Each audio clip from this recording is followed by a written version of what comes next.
전기 첫 시작은 전기장, 전이차 개념으로부터 시작한다.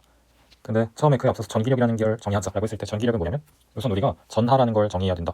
전하는 날개 부분이 있으니까 참고하고 얘는 전기적인 현상을 일으키는 원인이라고 되어 있는데 쉽게 말해서 전기적인 성질을 우리 전하라고 할 수 있다. 전기적인 성질, 전하. 근데 우리 전하는 플러스, 마이너스 전하 두 가지로 구별한다. 그래서 전하를 가지고 이제 물질을 설명할 때 물질을 쪼개다 보면 원자가 존재하는데 우리 통합과학에서 봤던 건 원자는 양전하, 원자, 연전하, 전자로 구성되어 있다. 그리고 원자는 기본적으로는 양전하, 음전하, 양이 같아서 전기력으로 중성이었다. 여기서 만약에 전자를 잃으면 플러스 이온 됐었고 전자를 얻으면 마이너스 이온 됐었고 그래서 그런 내용들이 있었고 그 다음 전기력이라는 건 뭐냐면 전기적 성질, 전하를 띤 물체가 있을 때 이 사이에 작용하는 힘을 전기력이라고 한다. 근데 얘는 중력이랑 비교를 많이 하는데 혹은 만유인력 혹은 중력이랑 비교하는데 얘는 그 차이는 하나밖에 없어요. 중력 혹은 만유인력은 당기는 힘밖에 없는데 전기력은 당기는 힘도 있고 미는 힘도 있다는 거. 그래서 전하 부호가 같으면 밀고 부호 다르면 당기고 그 다음에 전기력 세기를 어떻게 정의할 거냐? 전기력의 크기는 이런 식으로 정의한다.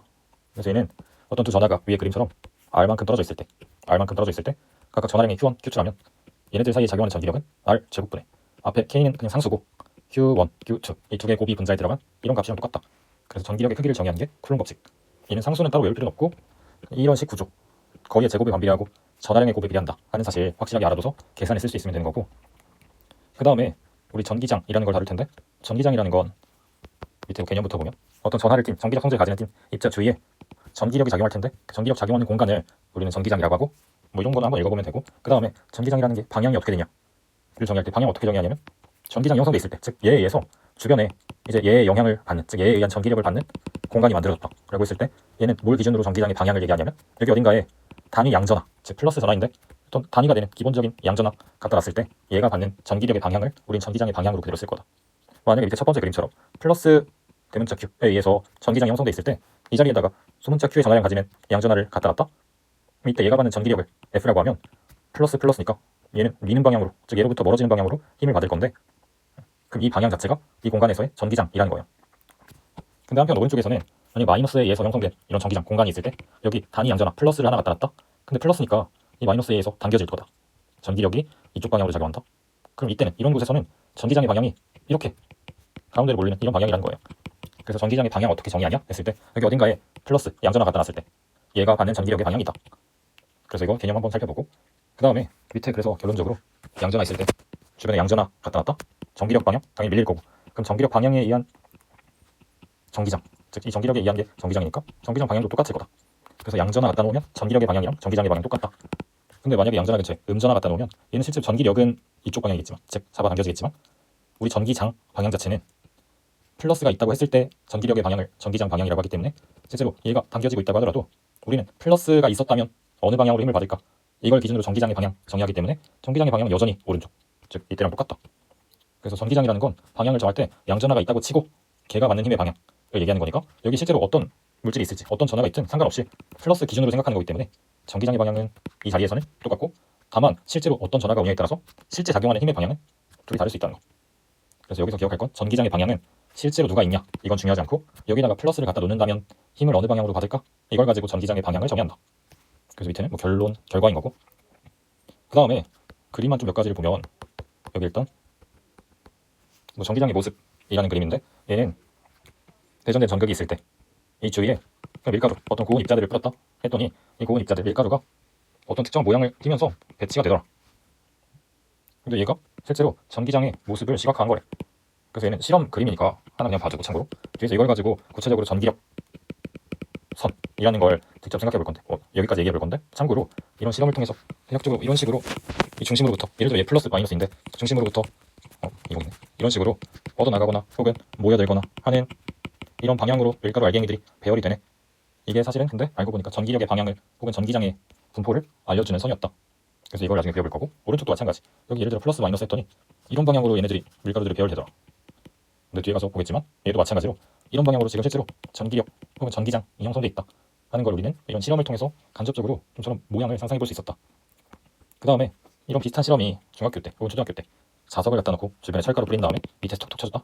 근데 그랬을 때 철가루들이 어떤 특정한 모양으로 배열이 되더라. 뭐 예를 들어서 이런 식으로 이게 뭐냐 했을 때 얘네들이 실제로 철가루들이 배열되고 있는 곳이 그 선을 이어보니까 이게 우리가 이후에 떠올리는 자기장의 모형이 되었다. 그래서 이런 실험들을 가지고 자기장을 어떻게 표현할까 전기장을 어떻게 표현할까를 할 수 있다는 거. 그래서 그래서 저거 참고하고, 그 다음에 왼쪽 날개에도 쿨롱의 실험 나와 있는데 위에 쿨롱 법칙, 이 힘을 어떻게 측정했냐, 저 식을 어떻게 발견했냐 했을 때 이런 실험으로 발견했다. 자세한 구조 자체는 여기 실에다가 여기 A를 매달아 놓고 여기 A, 그 다음 B를 살짝 떨어뜨린 곳에서 가까이 갖다 댔더니 B에 의해서 A가 밀려난다. 둘 다 일단 지금 플러스로 대전된 금속 구인데 B에 의해서 A가 밀려난다. 근데 지금 이 금속 실은 어떤 특징이 있냐면, 얘가 밀려나면 실이 비틀릴 텐데, 비틀리면 얘는 다시 원래 상태로 돌아가려는 복원력이라는 게 작용한다. 그리고 결과적으로 얘가 특정 거리만큼 떨어져 있을 때 얘가 어느 정도 회전해서 만약에 멈춘다면 그때 얘가 작용하는, 즉 B가 A에 작용하는 전기력이랑 A가 되돌아가려는 복원력이 평형을 이룬다는 건데, 그렇다는 건 그때 전기력은 지금 이 A가 돌아가려는 혹은 이 금속실이 되돌아가려는 복원력이랑 같다고 보면 되겠구나. 그래서 이런 식의 실험을 가지고 전기력을 측정할 수 있었다, 구할 수 있었다. 뭐 자세한 내용까지는 사실 필요 없고, 그 다음 밑에 여기 옆에서 단위 양전하라는 말이 나왔는데, 단위 양전하가 뭐냐 했을 때 전하량 크기가 1쿨롱인 양전하를 단위 양전하라고 한다. 참고로 이거는 뒤에서 문제에서 헷갈리면 안 되는 게, 단위 양전하라고 하면 혹은 단위 음전하라고 하면 얘는 전자 하나의 전하를 얘기하는 건가, 즉 전자 하나의 전하량을 얘기하는 건가 했을 때 그건 절대 아니에요. 그래서 이거 하나 정도 기억해두면 좋고, 그래서 1쿨롱에 해당하는 건 실제로는 전자가 엄청나게 많은 수가 모여야 1쿨롱의 전하량이 될 수 있고, 그래서 전자 하나의 전하량이 1쿨롱이다 혹은 전자 하나의 전하량이 단위 전하다 이러면 틀렸다는 거. 그 다음에 다음 페이지에서 이제 전기장의 세기를 정의할 건데, 전기장 앞에 방향 다뤘었고 이제 전기장 세기 정의하자. 전기장의 세기는 얘도 전하량이 플러스 Q인 전하가 있을 때 얘가 받는 전기력 크기가 F다. 그러면 그 지점에서 전기장의 세기 E는 어떻게 정의하냐면, 그 전기력을 그 영향받는 전하의 전하량으로 나눠주면 그걸 우린 그 지점에서 전기장의 세기라고 정의한다. 그래서 얘도 지금 일단 얘는 식만 보고, 그 다음에 밑에 내용 보면 접촉하지 않은 두 전하 사이에 전기력이 작용하는 까닭, 즉 얘네들끼리 떨어져 있는데 어떻게 힘을 작용하냐 했을 때 얘가 주변에 전기장을 형성하고, 즉 얘가 놓여있으면 얘 주변 공간에 있는 애들은 전기력 영향을 받고, 그럼 얘도 얘 기준으로 주변에 전기장을 형성하니까 이 점 기준으로 떨어져 있는 곳에 이런 전하 뛰는 입자가 들어오면 얘도 얘가 만든 전기장에 의해서 영향을 받을 거다. 그렇기 때문에 실제로 얘네들은 각각이 형성하는 전기장에 의해서 상대방한테 영향을 끼치는 거다. 그래서 그런 설명이 나와 있는 거죠.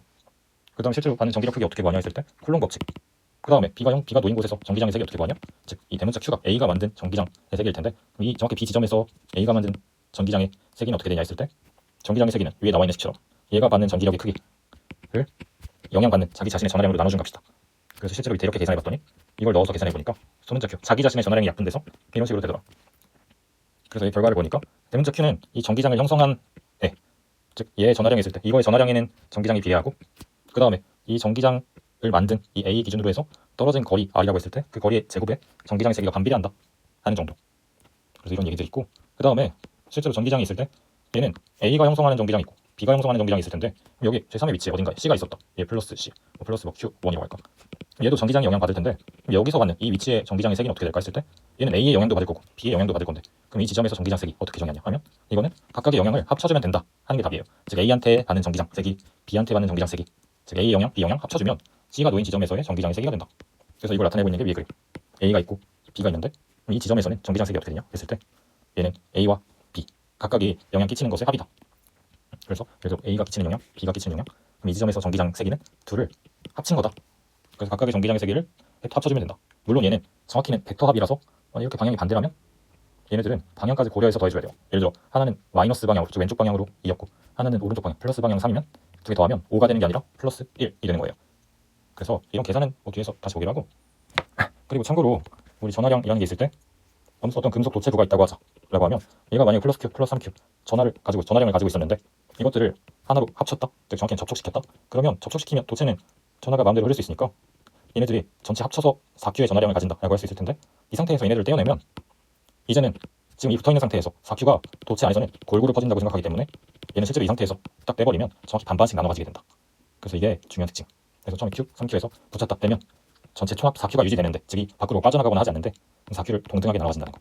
그래서 이런 상황도 문제에서 종종 등장하니까 봐두고, 그 다음에 우리 밑에 전위. 근데 전위 전에 한번 끊어서